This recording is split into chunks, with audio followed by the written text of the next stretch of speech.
Okay. COSO Enterprise Risk Management, ERM framework. Before we start this subunit, let us discuss some basic terminologies, some basic terms. First of all, COSO stands for Committee of Sponsoring Organizations of the Treadway Commission. It is not a governmental entity. It is basically sponsored by 5 entities in the US. It is sponsored by the Institute of Internal Auditors, the only institution in the world governing the profession of internal auditing, American Institute of Certified Public Accountants, your very own Institute of Management Accountants. This AAA is Association of Accountants in America, or American Accounting or Accountants Association. Just like we have AA in Pakistan and in UK as well. And then there's the 5th one, FEI, the Financial Executive International. So these are the 5 sponsoring organizations, and some industry bigwigs also are a part of COSO. So they provide you a framework. We have read your COSO internal control framework in your part 1, much more detail. And again, that is not something we can call a piece of law. It's not statute. It doesn't have the force of law. It is just guidance, thought leadership. Whatever you're going to study now doesn't have the force of law. It is just guidance, direction that the companies may or may not follow. Okay, so let us just read the basic terminologies first. First, let us see what is risk. We have already read in your 1.6. Risk is any unforeseen event that might prevent an organization from achieving its objectives. So in other words, risk is the possibility that an event will occur that might prevent an organization from achieving the business objectives. What are the business objectives? Profit, growth, survival, value addition, so on and so forth. So this is the description of risk. It's a possibility that events will occur and affects the achievement of strategy and the business objectives. Then next terminology is values. Values are the beliefs in an organization. Organizational entity within the employees within the organization have certain beliefs in something. Like in FTC, we believe that hard work leads to success. You have to do Gleim multiple times, 5 to 6 times. You have to do Wiley multiple times. You have to write mocks. That's what we believe in. So the beliefs in an organization, and they may take any form. Then we have culture. Yesterday I defined culture as the way we do things around here. That's the simplest acceptable definition given by Charles Handy, a management theorist. The way we do things around here. But the more formal definition of culture is that it consists of attitudes of employees, management, behavior, and understanding about risk in an organization. Since we are talking specifically about the risk, the simple word culture means the way we do things in a company. But from the point of view of risk management, so it is attitudes towards risk, behavior and understanding of risk. So this culture, specifically from the point of view of risk, is its attitude towards risk, whether you are risk seeking or risk averse or risk neutral. What do you understand by the term risk? So here the word culture is specifically seen from the point of view of risk. Then next is mission. We have read it in detail. Mission is what the organization stands for. The organization's core purpose of existence. Why does an organization exist? So mission is the organization's core purpose. What is vision then? Vision is the organization's aspirations for the long term. What the organization wants to be in the long run. What it wants to achieve. It's the organization's aspiration. What it intends to acquire or attain over a period of time. So vision, it's an organization's aspiration for what it intends to achieve over the long term. That's what you call vision. So there is a confusion among theorists that which comes first. Is it mission that comes first or the vision? So you can argue both ways, whether mission is first or the vision is first. There's still the debate is on. Next, core values. First of all, values mean beliefs in an organization that are shared amongst employees and management. Beliefs, values. Then what are core values? Core values are essential beliefs. Just beliefs are values. Essential beliefs are core values. So core values are the organizational essential beliefs about what is acceptable or unacceptable. Essential values that are at the heart of any organization. They are called core values. Next we have capabilities. Capabilities, as we discussed, these are the core competencies, resources, unique abilities, unique skills that set you aside from your competitors. So capabilities are the skills that an organization will employ. Here we know what capability means. We have read it in strategic management. These are the core competencies, unique skill, unique resource. But in risk management, the idea is little different. So that is why you have to revisit these terms from enterprise risk management point of view. So capabilities from the point of view of risk management is the skills needed to carry out the entity's mission and vision within the ERM framework. Okay, next, practices. Practices, the way we do business. Practice in a business, but here from the risk management point of view, practices are the collective methods used to manage risk. So whatever term we are studying is to be viewed from the point of view of risk and ERM framework. So practices in context of ERM are the methods we employ to manage risk, the way we adopt to manage risk. Next, the word strategy. We have read in Unit 8 Part 1. Strategy is the course of action to achieve a goal. But here it has been viewed differently from ERM perspective. So strategies tells us how an organization will achieve its mission and vision, how it will achieve its mission and vision, and how it applies it to core values. What are the core values? These are the essential beliefs that organizations believe in. They are at the heart of any organization. Next key term is business objectives. Now there is a little conflict between what we have read in strategic management and what we are going to study right now. Strategy, as we discussed in Unit 8 strategic management, is the way we adopt the plans we make to achieve our goals, long term or short term, right? But here it says that business objectives are the steps. Business objectives are the step. In fact, we have read that strategy is the way to achieve business objective. That's what we have studied and that's what we agree upon. But the term used in ERM is of different nature. It said that the business objectives are the steps taken to achieve strategy. And what is strategy? Taking us to the long-term mission and vision. So business objectives, I'm sure you would have read somewhere that the good objectives are smart objectives. Smart.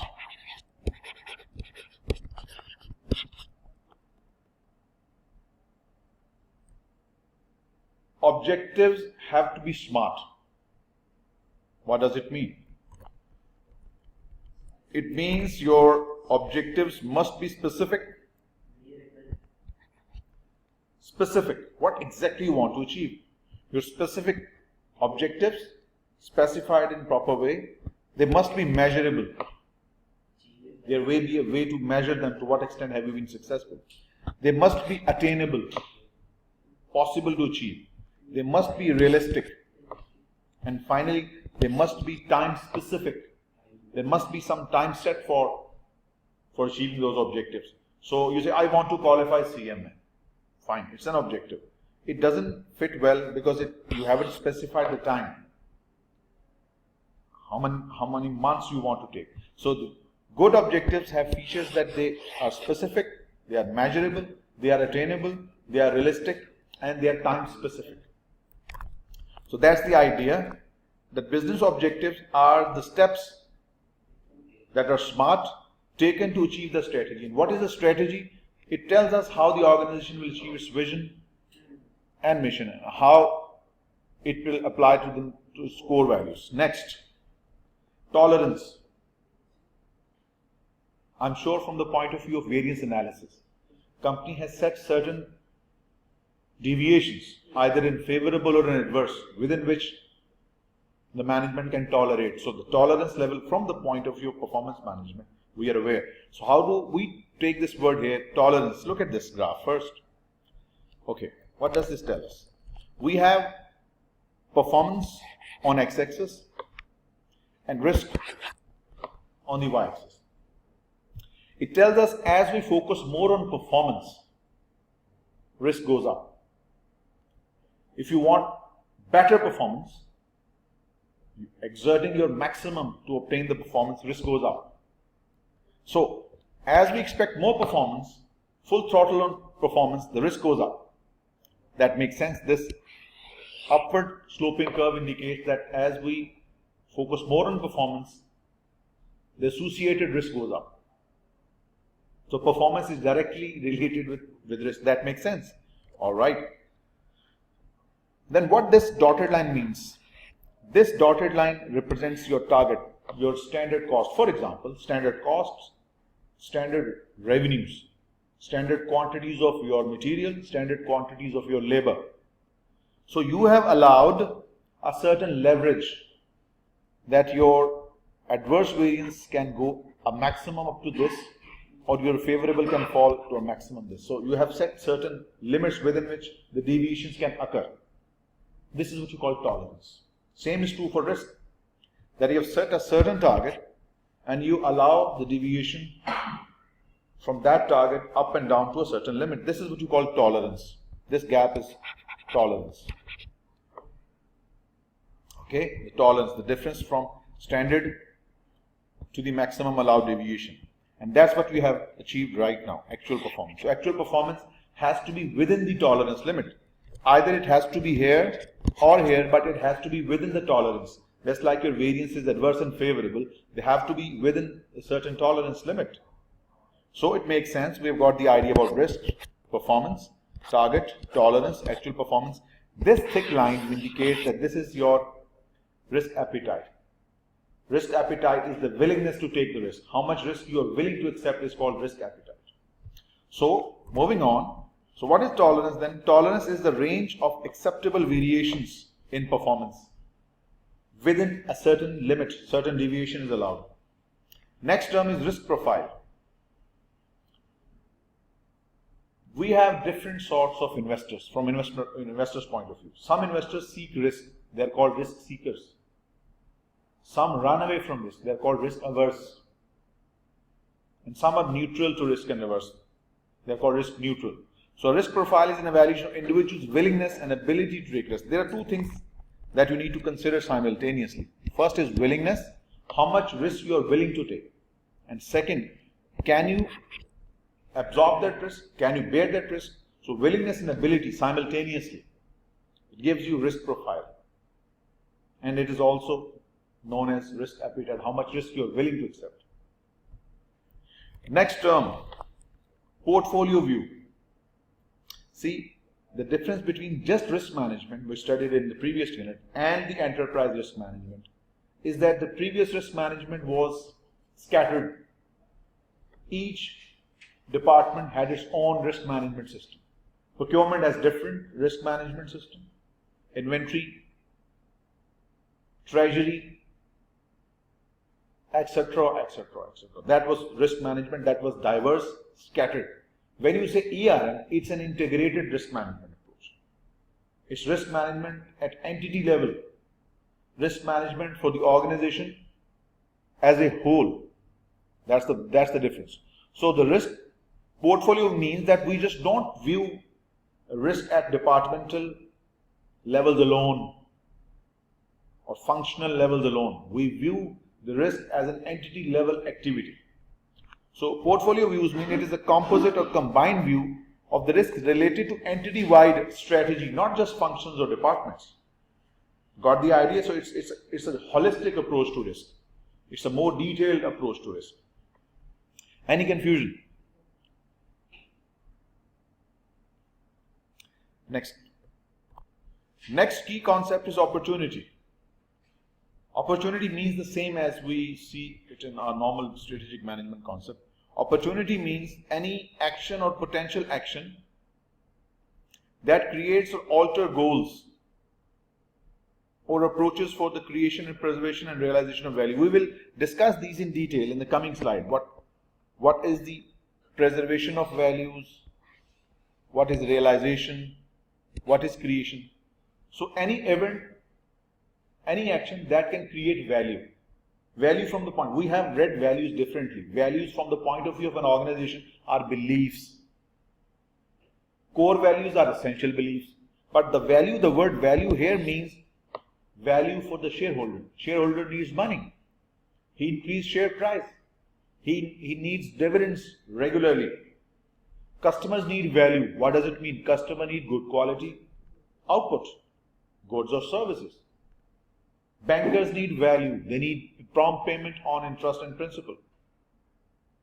So each stakeholders have certain expectations. An organization needs to give value to their stakeholders. Dividends to the shareholders, goods quality output to the customers, prompt payments of interest and principal to the bankers. So this is, you're giving value to the stakeholders. But the value concept from the point of organization must be kept in mind. These are the beliefs. And core values are the essential beliefs, right? So we will discuss these, how we can create value, realize value, preserve value in the coming slides that are coming the next. Okay, moving on. The next concept is risk inventory. Just like inventory of stock we also have risk inventory. What are risk inventory? We would have identified certain risks that are specific to a certain department or an activity or a process. So those identified risks that can affect the organization's objective are called risk inventory. So risk inventory consists of all identified risks that affect the strategy, the way you will achieve your mission and vision, and the business objective. What are business objectives? These are steps to achieve the strategy. Keep it in mind the way it is used in ERM. Alright, so how do we identify? There are various ways that were included in your previous version of ERM, that how we identify the risk. One is called brainstorming session.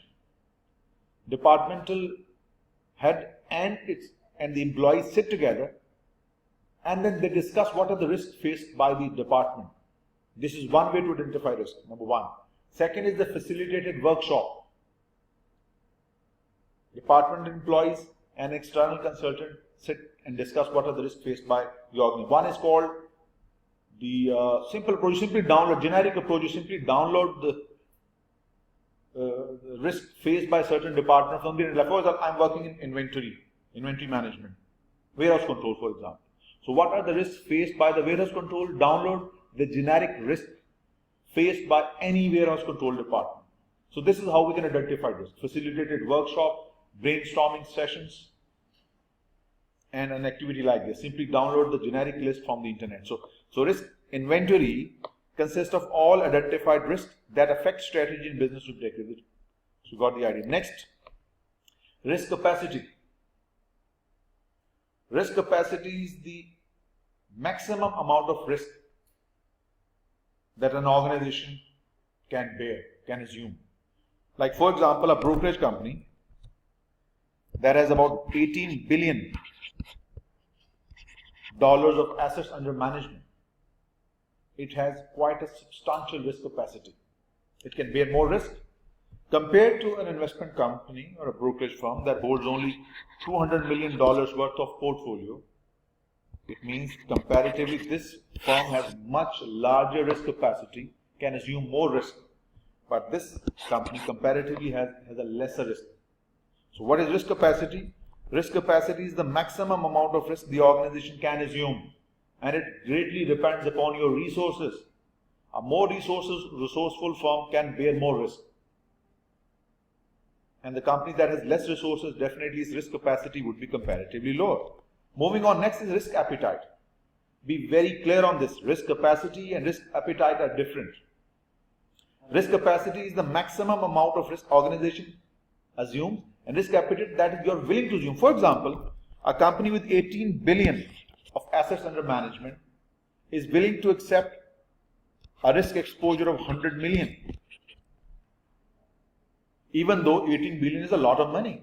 So even the company has a huge risk capacity, but the risk appetite is quite low. Compared to this company that has over 200 millions of assets under management, this company is willing to take on risk of up to $180 million. See, the risk capacity is low, but the risk appetite is comparatively much higher. So they are not always moving in the same direction. Depends upon management strategy. So the risk capacity is the maximum amount of risk the organization can assume, and risk appetite consists of amount and type of risk the organization is willing to accept in pursuit of value. So what is your willingness to accept and what is your capacity to accept? They are both different. So risk capacity is the maximum amount of risk that organization can assume, keeping in mind its resources, and risk appetite is what you are willing to accept. So these two terms are not coextensive, but they somehow are correlated. Remember, next, moving on. Next concept you read is inherent risk. So inherent risk is the risk that emerges from the nature of business objectives or from the type of business. So inherent risk is the risk that is inherent in a particular business. It is the risk in the absence of management actions to alter its severity. If management doesn't take any action, like a goldsmith business, if there's no guard standing outside the shop, there is a risk that the stuff might be stolen. So this is the inherent risk. If management doesn't take any action to alter the severity, so the risk that exists just because of the nature of the business, the nature of the objectives of the business, is called the inherent risk. Okay guys, then I'm sure you have the idea about residual risk. Let's say a goldsmith business, inherently risky. We have employed a guard with a gun. There are cameras installed in the facility. There is also checking of employees when they check in and check out. So we have taken certain actions to reduce the severity we have, right? Still some risk stays. That risk is actual residual risk. So what is actual residual risk? The risk that remains after management actions to alter its severity. We have a guard, we have closed circuit cameras, CCTVs that keep eye on the employees, but still there is some risk. So this is what you call the residual risk, actual residual risk. Sometimes, we will discuss in detail. There is one other type of risk also, target residual risk. I think it's not mentioned here. Like for example, a business of gold is inherently risky. So we have employed security guard cameras and we have reduced that risk to, let's say, $20,000. Right? We just maybe dismiss the security guard, for example, just crude example, because we are willing to take a risk, little higher level risk. So it means we can reduce this risk to a $20,000 level, but if we change our action, the management changes its action, changes CCTV or dismisses the security guard or some other change, then we might see that the risk might go up, and we are still comfortable with that. We are still comfortable with this $30,000 risk. So this is, in that case, is called the target residual risk. This is the target residual risk, that we have changed our action. We have changed our action and the risk has altered, and thereby the residual risk has changed, and we are comfortable with this. This is what we wanted. So this is what you call the target residual risk. Next concept is risk response, and I am sure you are familiar with this idea from your previous lecture that management has certain remedies for risk. Some risks are avoided, we will discuss it in detail. Some risks are accepted deliberately. Some risks are shared. Some risks are exploited. So these actions that management take are called the risk responses. We will discuss much more in detail in the coming slides. So risk responses, or the risk response is an action taken to bring identified risk within the organizational risk appetite. What is risk appetite? The willingness. This is the next, I think should have been here. Target residual risk, next. We've discussed it. Target residual risk is the risk the entity prefers to assume, deliberately, not 20, rather 30. So it is the risk that entity prefers to assume, knowing that the management has acted or will act to alter its severity. So we deliberately go on 20 to 30 because we know higher the risk, higher is the reward. So take an example from the right perspective. Let's say in a stock brokerage, the more risk you take deliberately, the higher reward you will earn. So deliberately management alters its action to increase the residual risk so as to earn higher returns. So sometimes our target residual risk could be higher deliberately just to gain benefit of High risk, higher rewards. So far we have read the concept values from the point of view of organization. Value means beliefs that are shared in an organization. Core values are essential beliefs, but value from the point of view of our stakeholders, customers, suppliers, employees, bankers, shareholders, society at large, they are our stakeholders. So they expect certain benefit from us. So that's the idea of value creation. An organization creates values for its stakeholders, goods for its customers, dividends, share price increase for its shareholders, economic equality to some extent to the society at large, prompt payment to the bankers, prompt payment to the suppliers, good working conditions to the employees, better growth prospects for the new jobs, new joiners or new job seekers. So this is how the organization can create value. Value creation basically is focused towards external stakeholders. Your shareholders, your customers, idea I've conveyed you. So the 3 points that I told you that we discuss: value preservation or preserving the value. When you're using your resources in such a way that you're continuously generating benefits for your shareholders. Certain companies are called blue chip stock. Certain companies' shares are called blue chip stock. Why? Because they are highly valued. Why they are highly valued? Because these companies have a history of consistent dividend payments. They have a history of consistent high performance. So these companies have sustained the value. That's why they're highly valued. Their share prices are always rising. So value preservation, when the value of resources for the stakeholders used is sustained. Your customers, your suppliers, your shareholders are getting consistent value from the company. This is called value preservation. Value realization. If the company is doing good, using its resources most effectively, and the benefit of this activity is transferred to the shareholders, to the customers, to the suppliers, to the bankers, to the society, it is called value realization. So value realization is where benefits are transferred to the stakeholders. And then there is one more concept called value erosion. Clearly, it is opposite to value preservation. When the management of the organization does not use the resources effectively, in fact, the resources are misused or destroyed, generating less return than expected. So, value erosion when management's strategy does not produce expected results for the stakeholders, or the management does not perform day-to-day tasks, thereby the organization will not achieve its objectives, and hence the stakeholders will not get the value they expect from the organization.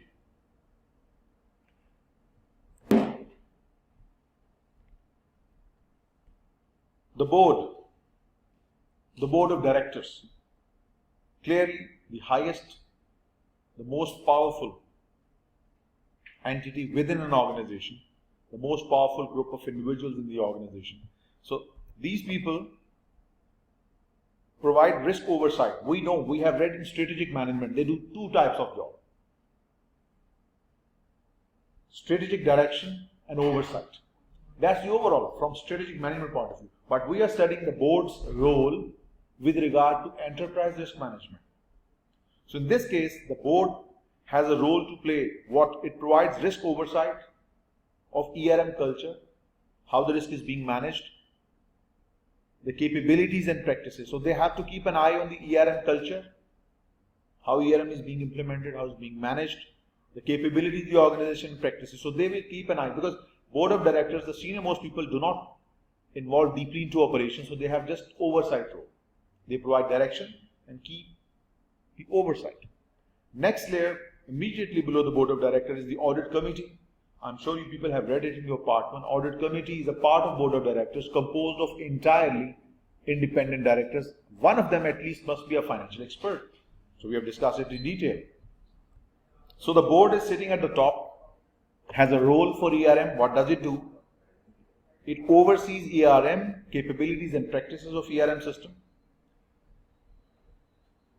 Audit committee is a part of board of directors, but the composition of audit committee, I told you, it's like directors who do not have any operational role, independent directors. Audit committee, often required by regulators, Securities Exchange Commission, stock exchanges, even the relevant corporate governance laws in any country require that a listed company should have an audit committee, and this should be the composition. So this is required by law, audit committee, and audit committee does have a role in risk management. I told you, internal auditors, the chief audit executive have dual reporting. It reports administratively to the chief executive officer on day-to-day operations, procurement, marketing, sales, inventory, and it functionally reports to the audit committee. That functional reporting reports involves three types of reporting: reports on internal control, reports on governance, and report on risk management. So that report on risk management goes to the audit committee. It's one of the part of the functional reporting. Chief audit executive to the audit committee. Next, risk committee. This committee is formed specifically with a mandate to oversee the enterprise risk management.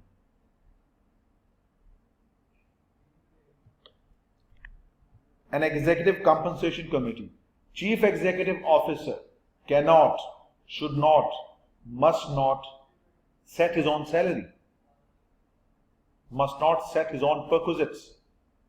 Someone independent from the management should do so, and this is done by executive compensation committee, and it is majority of this committee is composed of independent directors, do not have any operational role, so they set what the executive management should be paid, what should be the compensation of CEO and the executive management. So the job of this committee is to set compensation. Management should not be allowed to set its own compensation. So this committee will do so. So executive compensation committee, then we have a nomination and governance committee. This committee oversees selection of directors and executives. CEO, who should be the next CEO, like I'm sure you people must be aware, Jack Ma of Alibaba is stepping down in September 2019. So who would be the next after him? It will be decided if there is any nomination or governance committee. Then below them is management, of course, senior management that has the overall responsibility of ERM and has generally responsible oversight. Moving on further, some other key terms. Organizational biases. FTC's natural bias is towards GLIME. GLIME CMA, GLIME CIA, GLIME CPA. So that's the idea, bias, natural tendency towards something that can be questioned. That's what you call. So bias basically is a tendency to lean in a certain direction, often to the detriment of an open mind. So maybe I'm just always endorsing GLIME. Any one of you can challenge, so why GLIME only? Because maybe I'm doing it just with a closed mind. So what is bias? It's a tendency to lean in a certain direction, often to the detriment of an open mind. One shouldn't be closed-minded, just only this and this alone. So that's what some organizations have, certain biases, that we should sell our product to that particular market, or we should just pursue equity financing only. We should not go for bonds and bank loans. This is natural bias. I have seen some businesses who they are small and they will remain small because they are not willing to take loans because they consider interest to be haram, riba. They don't want to get their companies listed. Okay, go for listing. If you want to go for bonds and loans, fine, get your companies listed. Even they're not willing then. They don't want any external influence. So this is natural bias toward external funding. So what is bias? Is a tendency to lean in a certain direction. So it could be a source of risk for an organization. Next, operating structures. Organization can be structured in different ways. One is conventional hierarchical structure with vertical arrangement, the top management, mid-level and the operating staff. Some organizations are matrix structures, like region A, region B, region C. So there are regional heads ABC, as well as there are certain products, product X, product Y, product Z. So a person who is working here is reporting to two bosses, the regional boss B and the product director X. So organization can be structured this way. So operating structure of the organizations can be a linear structure, hierarchy could be a matrix structure, it could be a team structure, anything like so. Moving on, legal structure. Businesses can have different form of legal form, like could be a sole trader, it could be a partnership, it could be a limited partnership, it could be a private limited company, it could be a public limited company, or it could be simply an association of person, like Hindu undivided family. Right? So that's what you call legal structure. Again, organization biases could result in certain risks. Operating structures could offer certain risks. Legal structure, varying legal structures can offer various risks. So whatever we are studying in ERM, every term has some imperative of risk, some pointing towards certain types of risk. Management structure means, like for example, in the finance department, it would be headed by a certain person, then immediately below him would be some assistant manager, and then so on. So there is a clear line of reporting that the subordinate will report to the assistant manager will be to the head, and head to the finance director. So organization should have such reporting lines, fully defined who reports to whom. Right. Next, then there are certain internal factors that must be considered in an organization. Internal factors: the level of judgment and autonomy allowed to personnel. Let us take an example, and we will apply that example throughout. Let us consider a brokerage company, because I come from one of the leading brokerage companies. I will take it as a model to explain the other concepts. The risk that company faced, the risk of changing strategies, how the risk was reported, how the business was organized. So take an example. We are going to take an example of a brokerage company that is quite expanded, has about 40 branches across the country. So let us take that example. A brokerage house, that's a firm that helps its clients buy and sell shares, buy and sells financial instruments. That's what you call the brokerage house. Broker firm, a listed brokerage company. So take that as an example, and we will apply all the terms that we're going to study towards that specific company. So internal factor for that brokerage house: the level of judgment and autonomy allowed to personnel. Employees working in that brokerage house, to what extent are they allowed to make decisions? Their decision-taking ability will directly affect the risk. The CEO of my company put the whole group of companies in danger when we tried to acquire Diwan Farooq Motors in Pakistan. Diwan Farooq Motors is the only authorized agent to sell BMWs in Pakistan. So we tried to acquire that company, a hostile takeover. We tried to purchase this company's share from the market. CEO did this. Did he do it with the approval of the board, or did he do it all alone? That's still something I do not know, because I joined after this debacle. So, internal factors: the level of judgment and autonomy allowed to personnel, the employees and the management. To what extent have they been given the authority to make decisions? Their decision can directly affect the business. We lost millions of rupees in that transaction, and eventually the CEO was kicked out, and is currently working in Canada and is doing PhD there. So we set certain standards and rules for our employees that they must follow. Standard operating procedures, how the clearing department should work, how the settlement department should work in a brokerage company. HR manuals, how HR will work, will be fully defined. All this for managing risk. And then finally, the reward system in place.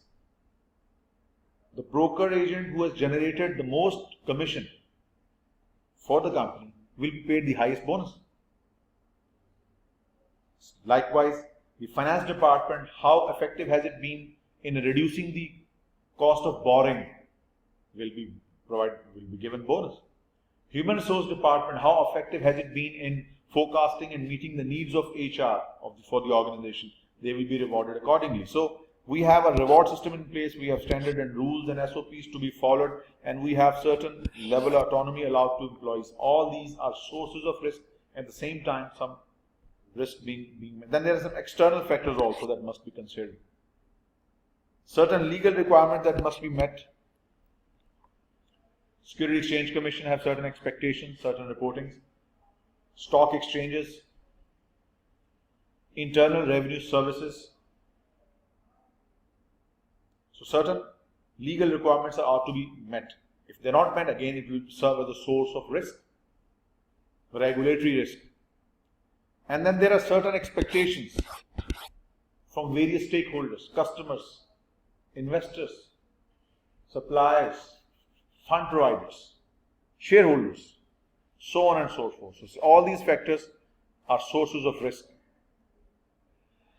Okay, what we're doing, we're studying key terms used in enterprise risk management before we actually start the ERM. Next concept is dynamic risk. Dynamic risk. What is the word dynamic? What does it mean? Changing. So it means dynamic risk is a risk that keeps on changing its impact, its possibility of occurrence. So dynamic risk is the risk that is constantly changing. Accordingly, our policies for such a risk would be comparatively different than any static risk. Risk appetite that we have already discussed. Risk appetite is the willingness to take the risk. Risk capacity and risk appetite, they are different. Risk capacity is the ability and risk appetite is the willingness, right? And they are not always coextensive. Okay, how do we assess a certain level of risk? How can it have a certain consequence for a business? We discuss in part 1 in detail. The risk can be quantified if we have two things available. First, what is the impact of the risk? The financial consequence. It's the result of the effect of the risk. Impact may be positive or negative. For example, if interest rates go up and you have loans outstanding, it's a negative impact. It has a negative consequence. Why? Because your borrowing cost would go up. To the contrary, if you have made certain investments in variable rate bond and if the interest rate go up, you earn more interest. In that case, it's a positive event. So impact can be positive and negative. I told you risk can be quantified. It can be expressed in numbers if we have two variables available. First is the impact, the consequences. And second, the likelihood. If you remember, the probability of occurrence multiplied by the financial impact. It gives you the expected value. And through expected values, we monetize risk. We measure risk. So likelihood is the probability or the possibility that the event will occur. Okay, so it is impact multiplied by likelihood will give you the financial loss that can be sustained. Next concept is complexity. Every term we are reading is from the point of view of ERM, risk management framework. What is complexity with reference to risk? Complexity is the nature and scope of risk. Nature and what does it mean? Nature means the type of risk and scope mean how much that risk would be extensive. Like for example, in a brokerage company that is highly leveraged. Brokerage companies run on massive amounts of loans. Know that for fact. Brokerage companies all over the world run on massive leverages, loans. Sometimes loans are so huge that equities maybe 5%, loans are 95%, totally financed by loans. So imagine for such an organization, the nature of the risk is financial risk. Interest rate volatility is a financial risk. Interest rate risk is a financial risk. And the scope of that risk is that if interest rate go up significantly. That's what happened in 2008. The interest rate went up beyond our capacity to meet the bankers' need. We had to default on many loans. Resultantly, many cases were filed against my company and companies in various courts across Pakistan. So you can imagine that interest rate in that case has a feature for complex risk, that its scope is quite broad in the organism. So what is complexity? It is the nature and scope of risk and interdependence of risk. Interest rate risk directly affects my business operations. It affects my settlement in the brokerage company. It's a department within the brokerage firm. Settlement that settles transaction between various sellers and buyers, also called clearing. Then there is a trading section or trading department that helps clients buy and sell. One department facilitates settlement of transactions. One department helps conducting the transaction. That's called the trading department. Trading department, settlement department, clearing department. So if interest rate go up, the impact of this would be quite pervasive in various functions of the organization. So that's what you mean by the word complexity. Moving on, few more terms and then we are done. I'm telling you, I have taken an example of a brokerage firm and we are trying to understand the concept of ERM from that brokerage firm. The brokerage firm is a business that helps trade in instruments, in shares. It facilitates buyers and sellers to conduct transactions in shares, in bonds, in financial instruments. And such a company is massively leveraged. Almost all of its operations are run by loans. So the next term is velocity from the point of view of a brokerage firm. What is velocity? It is the speed at which a risk affects an entity. Let's say the bank, the state bank, the central bank revises the base rate. It will instantly affect your loan payments. So velocity of this risk is massive. Mean velocity means the speed. Interest rates announced, the new base rates, and immediately my financing cost goes up. So for such a risk, the velocity is quite high. So it's the speed with which a risk affects the entity. Then next term is persistence. Let's say the interest rate go up. For how long it will keep affecting me?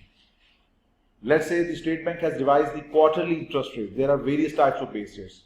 Quarterly, 6 monthly and yearly. So persistence means how long a risk affects an entity.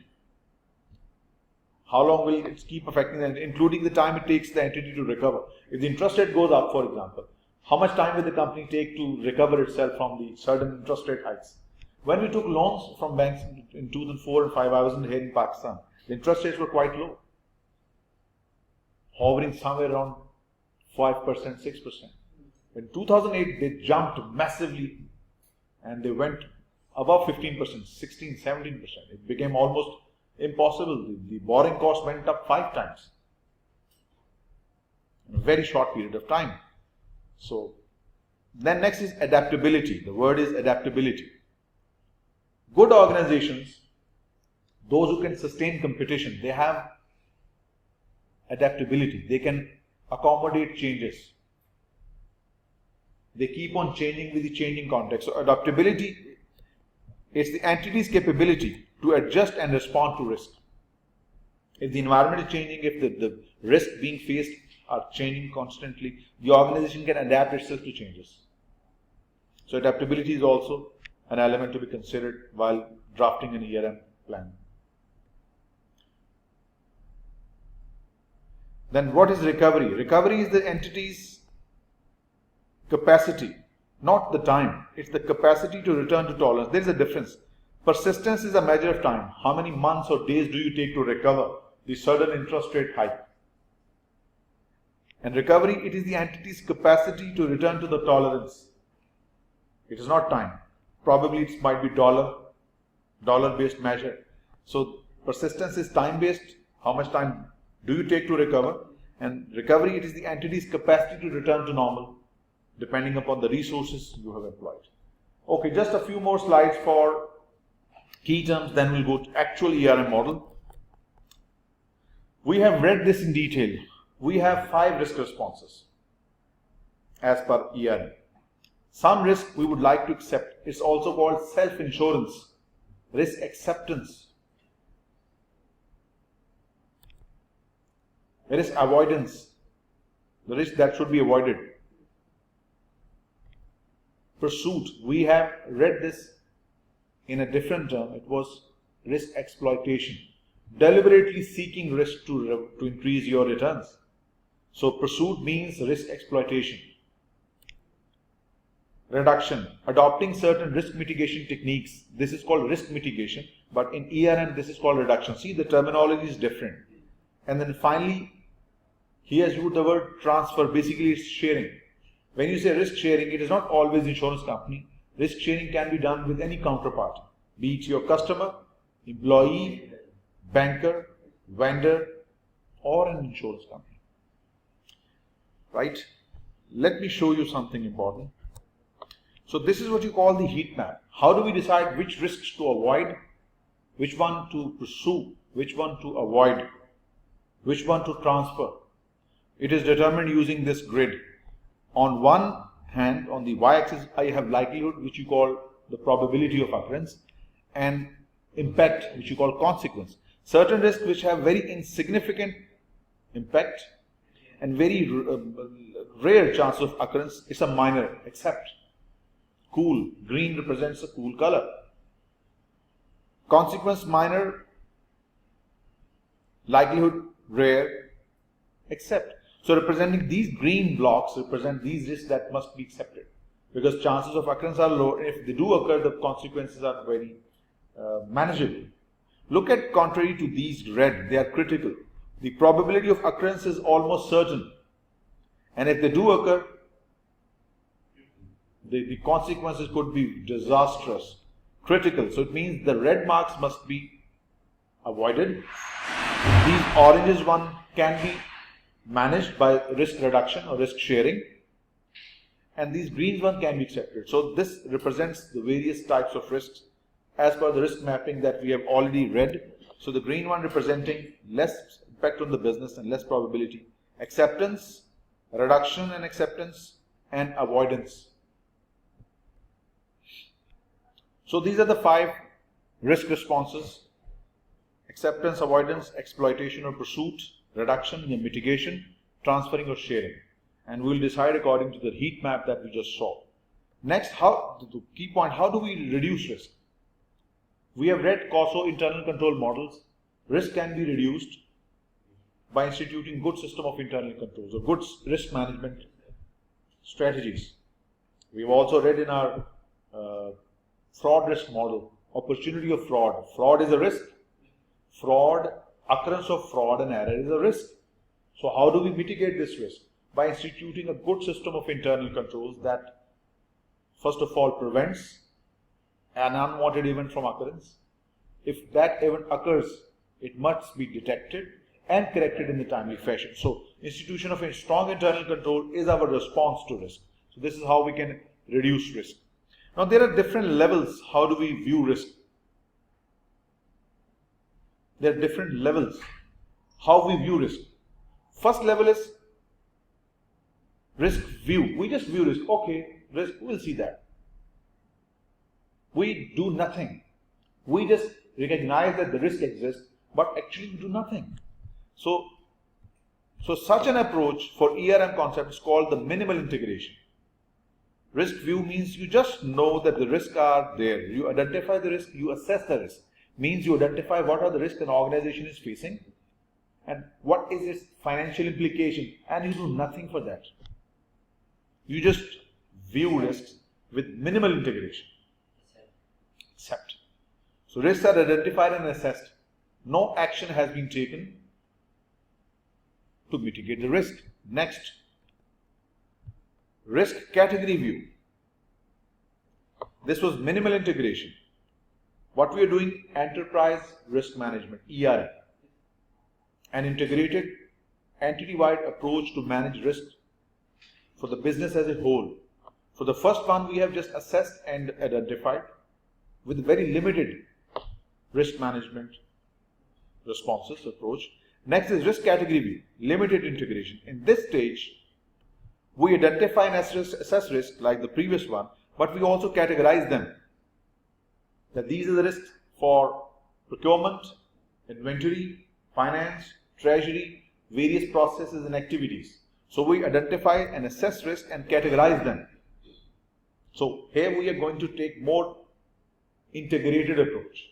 This was quite dispersed. Maybe we have some responses also, but that was on case-to-case basis. But here we are having an integrated, holistic, comparatively a better approach. Third is risk profile view.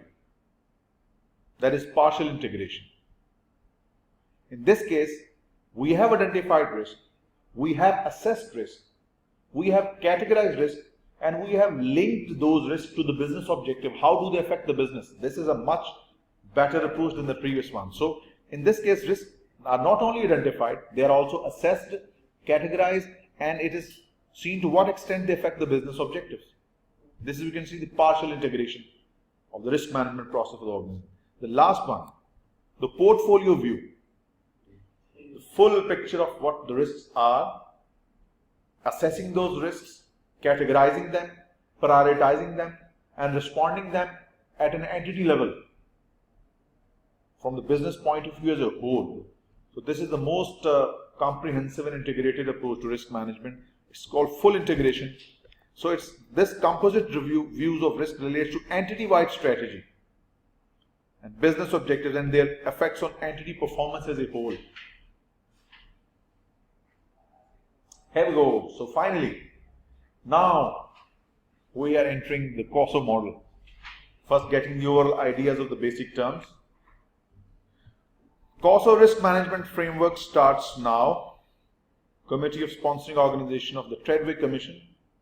Our Institute of Management Accounting is a part of the sponsoring organizations. So the question that it asks, why do we go for a composite integrated ERM? Why not the previous approach we studied in the previous subunit?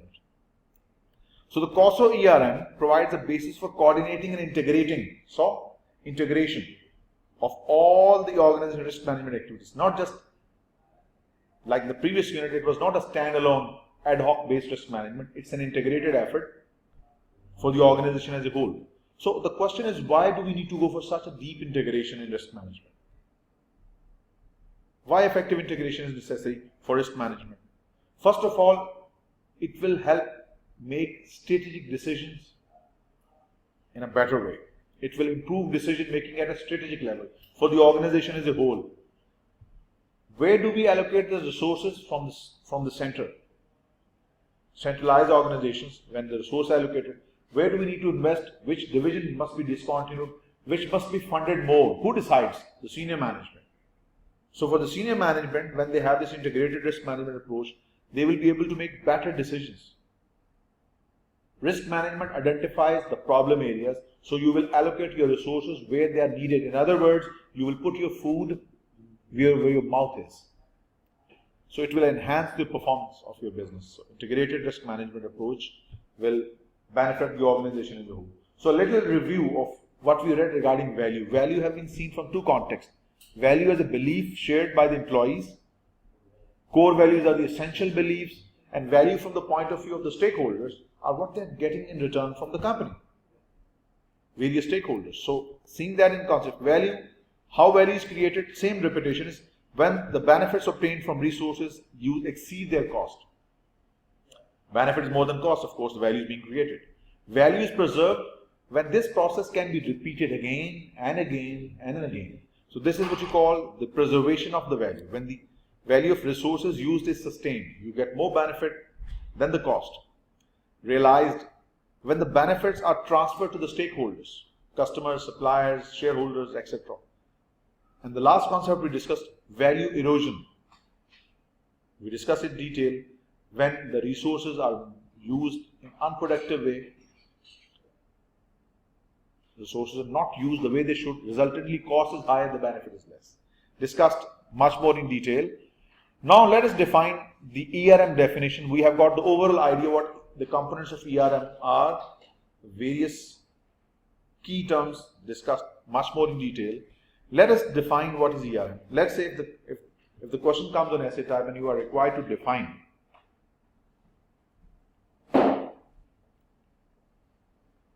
So what is enterprise risk management? We have read the components in detail. ERM is defined as the culture, we have studied, its culture, capabilities and practices combined. Mind the word, culture, the way we do things, capabilities, the resources, and the practices for risk management combined, integrated with the strategy and performance. For what? Culture, capabilities, practices combined with the strategy and performance. For what? For creating value, for preserving value, and for realizing value. We have been discussing in detail. So it's culture, capability, practices combined for an organization to create value, preserve value, and realize value. This is how you define. So this is the full definition that I have given in simple point form. The culture, capability, and practices integrated with strategy setting and performance that organizations rely on to manage risk in creating value,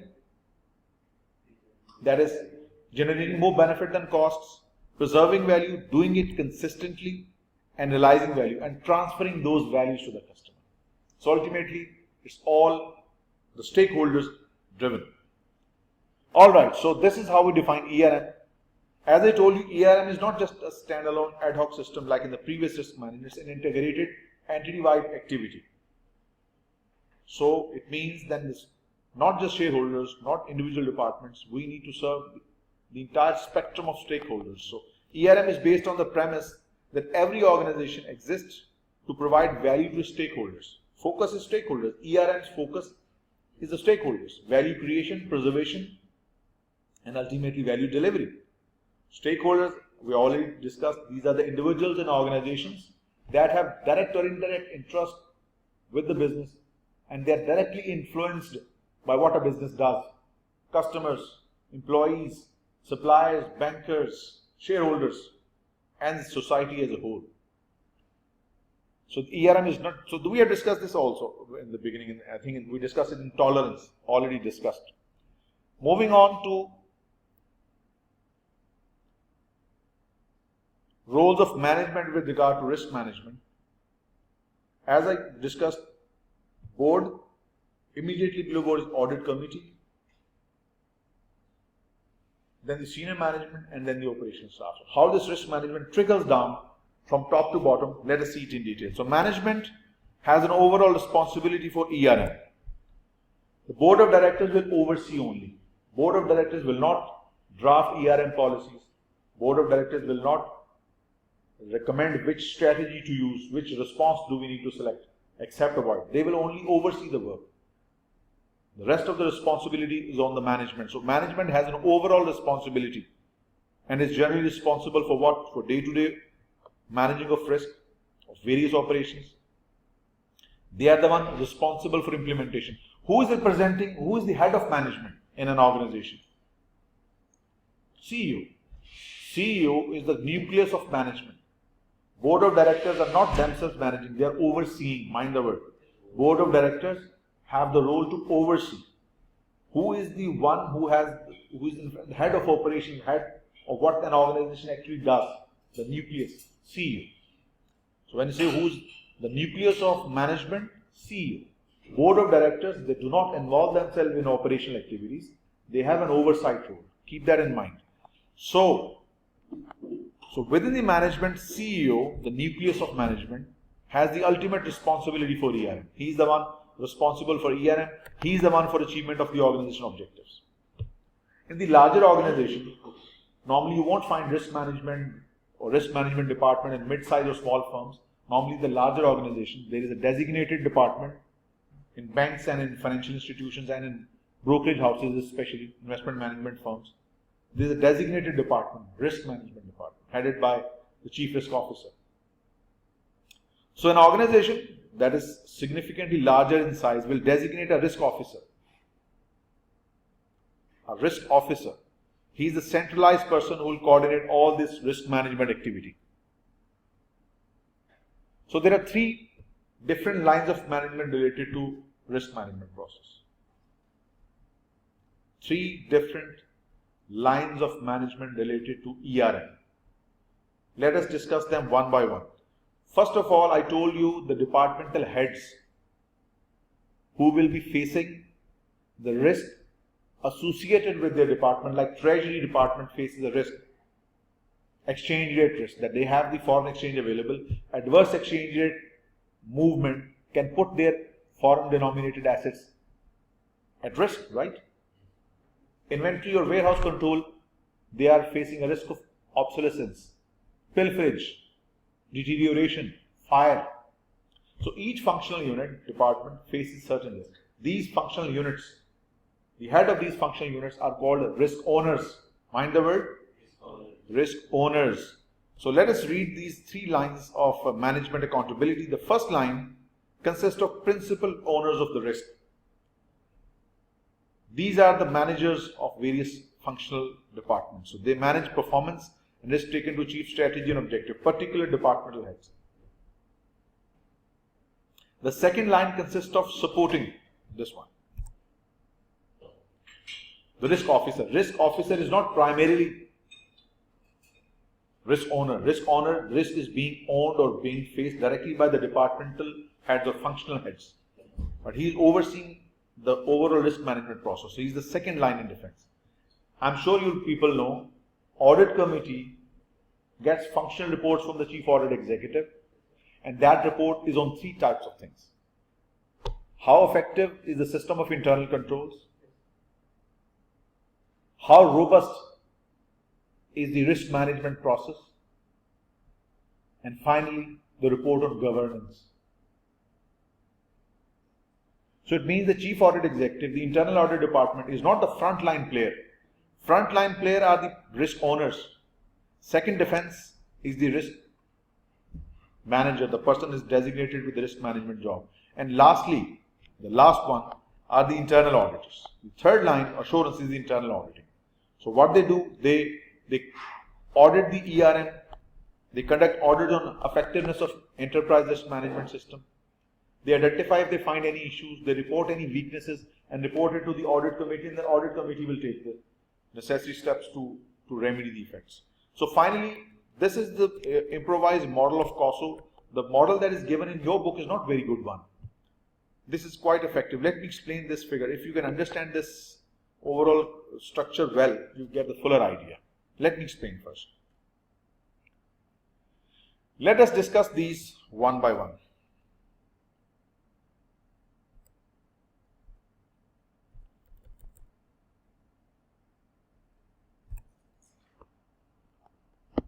Guys, look at this. Governance and culture.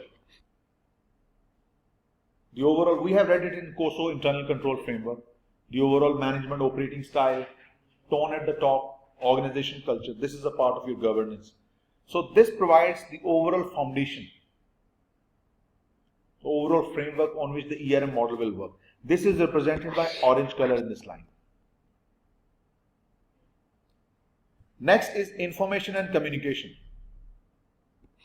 This is represented by the red color line, red color stripe. See, so this provides a foundation that goes on along all the. So, and let us see the flow of mission vision towards the implementation performance. I'm sure you people are aware, mission, vision and core values. We have discussed in detail. That's the reason we discuss the key terms first, so that we know what they mean in the whole composition of COSO model. So mission, vision and core values, agree, these provide the basis of strategy formulation. So using mission, vision and core values, we develop strategy. Once the strategies have been developed, we develop business objectives. I'm sure you people must be aware of the difference between strategy and business objective. Strategy from the point of ERM is the way an organization will achieve its mission, vision and core values. Strategy is the way we achieve our mission, vision and core values. And what is business objective?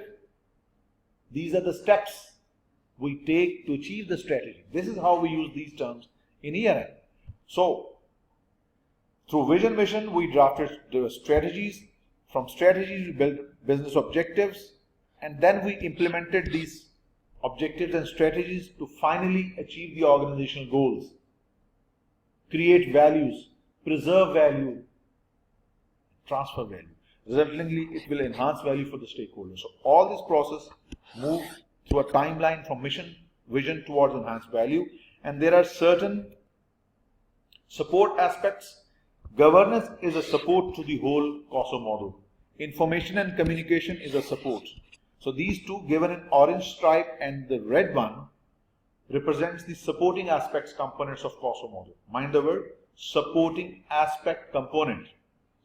Then the other three colors here, blue color represents strategy and objective setting. The green stripe represents the performance evaluation, regular variance analysis, comparing budgets with the standards, with the actual performances, and review and revision, taking corrective actions. This is represented by a purple color stripe. So you can see it's a mismatch of various support activities and common processes. Let me tell you, these two, governance and culture, they are called support activities. They are the foundations for the overall system of ERM. And then these remaining three, they represent the common processes components. We will discuss these in detail. This is your COSO model. This picture is the COSO model. We will discuss them in much more in detail. So let's move on. Here we go. So it says COSO ERM framework consists of 5 interrelated components. These are the components, guys. These two are called the support components, and these three are called the common process components. Support components and this is the entire picture of ERM. The key terms have been discussed. If you can understand this figure, you will understand the concept of ERM. So let us just view one by one. It says that these 5 components, interrelated components that you've just saw, that you've just seen, it has 20 principles attached to it. I will explain it in the coming slides. As I told you, the governance and the information system, this provides the basic supporting aspects components of ERM. Discuss in detail. Supporting aspects components of ERM. Governance, culture, information, communication. We will discuss them much more in detail in the coming slides. Then the remaining 3, which you call the common processes, represented by this blue stripe, the green stripe, and this purple stripe. These are called the common purposes. Process components. Common process components. They are the strategy and objective setting, performance, and finally the review and revision. Let us read these 5 components in detail together with the 20 principles he has listed. This is the core. This is ultimately the ERM model we are doing. 5 interrelated components and 20 principles. And they are given in this massive slide. ERM has these 5 components. This one is the support. And these 3 are common processes. And it said there are 20 principles. We will discuss these principles after this ERM is over. 1, principle 2, 3, 4, 5. 5 principles are associated with governance and culture. 1, 2, 3. 4 principles are associated with strategy and objective, total 9. Then 3 principles are attached with performance, giving the number to 12, or 4 in fact, 13 now.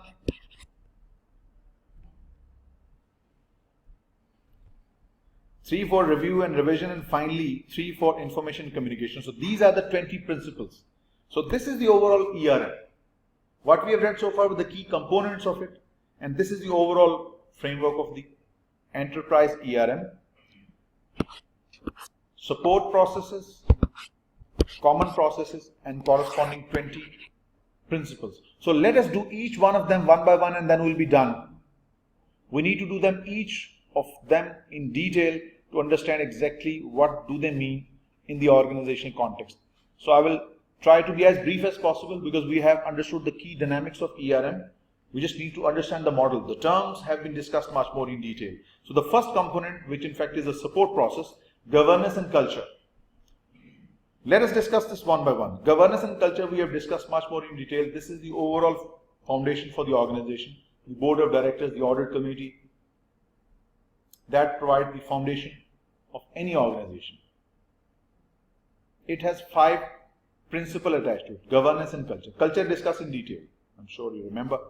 Oversight. The board of directors, the senior most entity in an organization, has a responsibility of oversight from the point of view of ERM. ERM is being overseen by the board of directors. ERM practices, 3 things. ERM practices, ERM capabilities, and the overall process of ERM is being overseen by the board of directors. This is the first principle, governance and culture. That oversight is being done by the board of directors. Next is the operating structure. We have discussed this in detail, the key term. Operating structure is how the organization is laid out in an organizational chart, how the responsibilities, information, and directions are passed on from the top to the bottom. It could be a linear structure from top to bottom. It could be a matrix structure. So the structure of organization could be done. This is decided by the board of directors. Then the third principle, the organization culture. We have discussed much more in detail what is culture. Yes. Then we discussed core values. Core values are essential beliefs. This is the fourth principle. The fifth one is that your governance and culture will attract, develop and retain new talent. A good organization that has good market standing, a good governance and culture will attract competent people towards the organization. So a good governance and good organization with good culture will attract new recruits, will develop and retain such talented people. So this is the first component of your ERM model. Next is the strategy. Next one, that has been discussed in detail and explained in fully. Next is the COSO ERM, strategy, objective setting.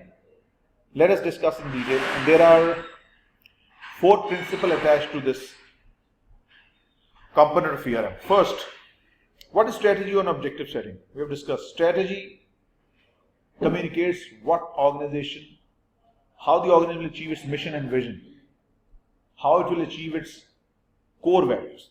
That's what has been defined strategy in ERM model. There are 4 principles attached to strategies and objective setting. First is the business context.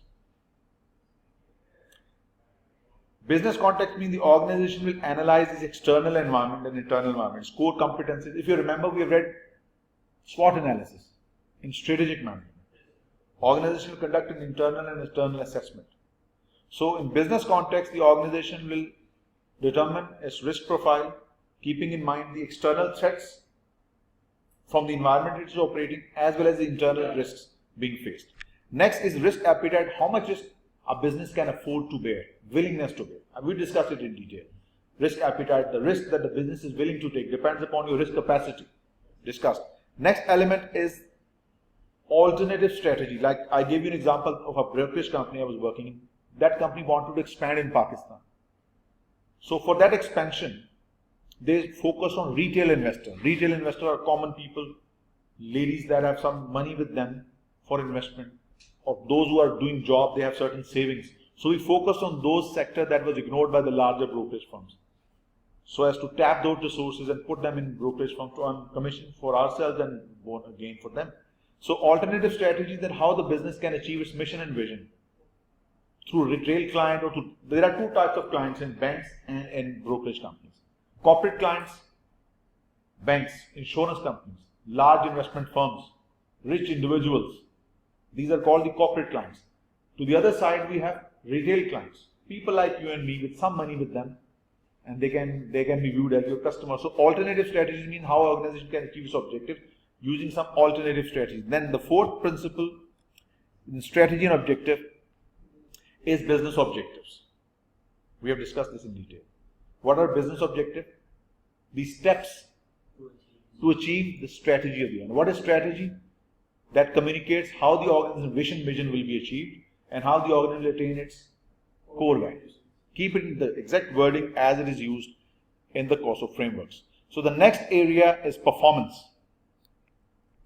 Discuss in detail. Third component of your ERM is the performance. First is risk identification. How do we identify risk? Facilitated workshops, brainstorming session, risk inventories, generic list of risks that a department can face. Next, risk severity. To what extent an organization can be hit by that particular risk. Risk priority. Once risk severity has been identified, only risk severity is not sufficient. Risk severity together with the possibility of occurrence combined. Only likelihood is not sufficient. Only financial impact is not sufficient to make a decision.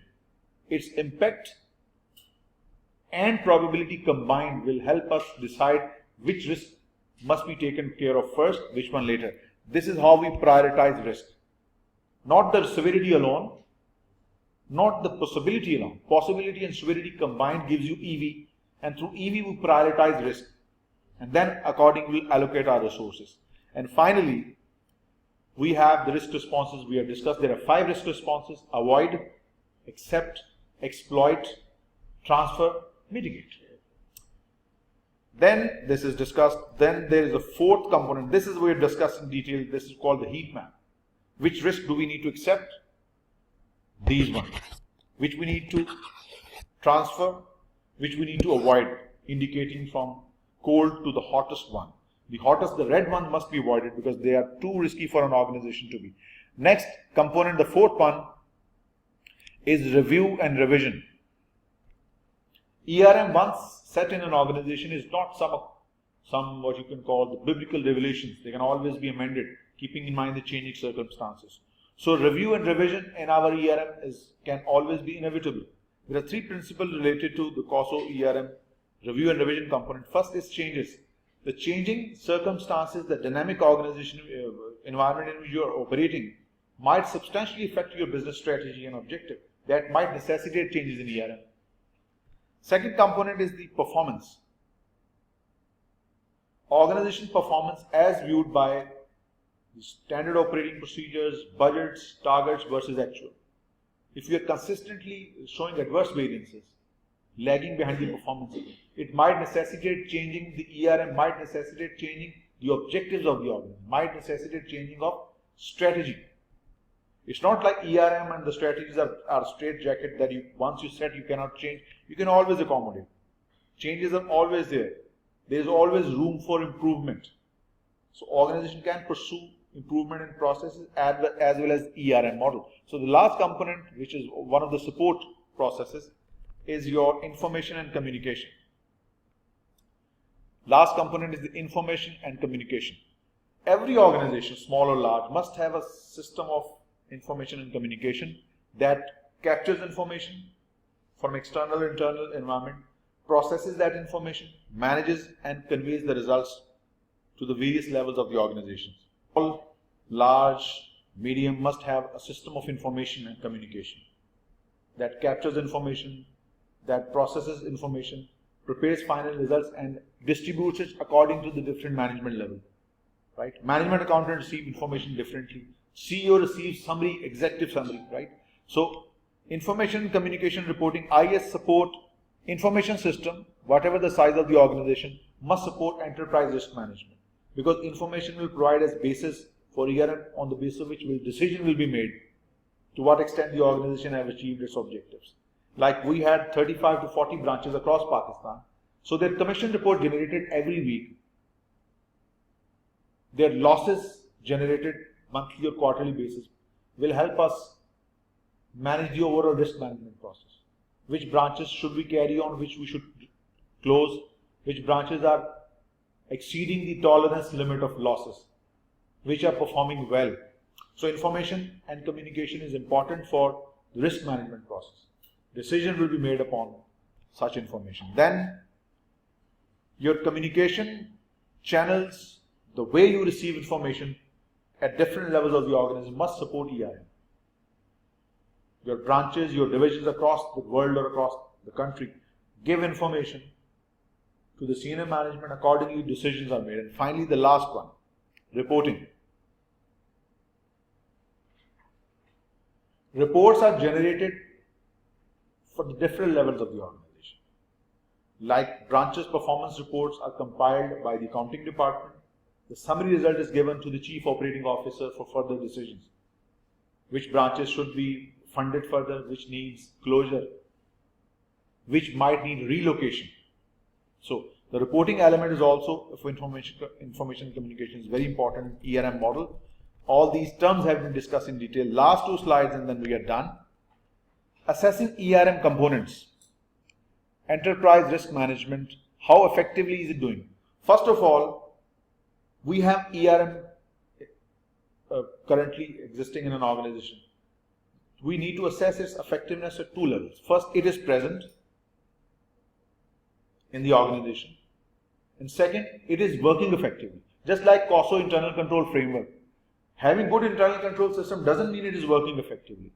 So its presence and its effectiveness must be regularly monitored. So its Present means the components of ERM principles exist in the design and implementation of ERM. And second is functioning. Not only we have the ERM, it is functional effectively as well. And finally, the last slide we have ERM limitation, enterprise risk management limitations.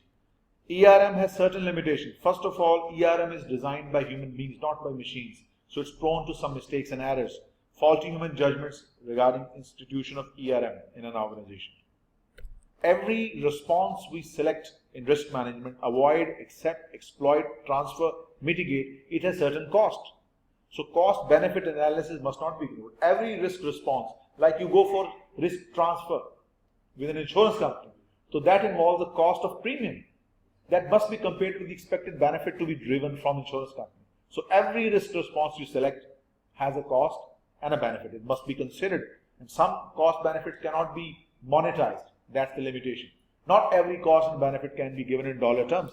Third, some errors and mistakes can be made. Just like in COSO internal control framework, it says the control procedures, segregation of duties, custody, authorization, recording and reconciliation must be segregated. Same thing, if we have done certain ERM, we have segregated certain functions. What if they collude? Collusion will destroy your ERM as well as the COSO internal control framework. And sometimes, if not collusion, the senior manager himself overrides the control. So these are all limitations of ERM despite its shortcomings. And despite all that, you will not unfortunately find ERM applicable in any single organization. Having read all this extensively for the last 1.5 hours, there's a bad news for you. ERM is just a model, and you will not find a single organization on the face of this planet where you will find this ERM model fully functioning, unfortunately. And that's all for today.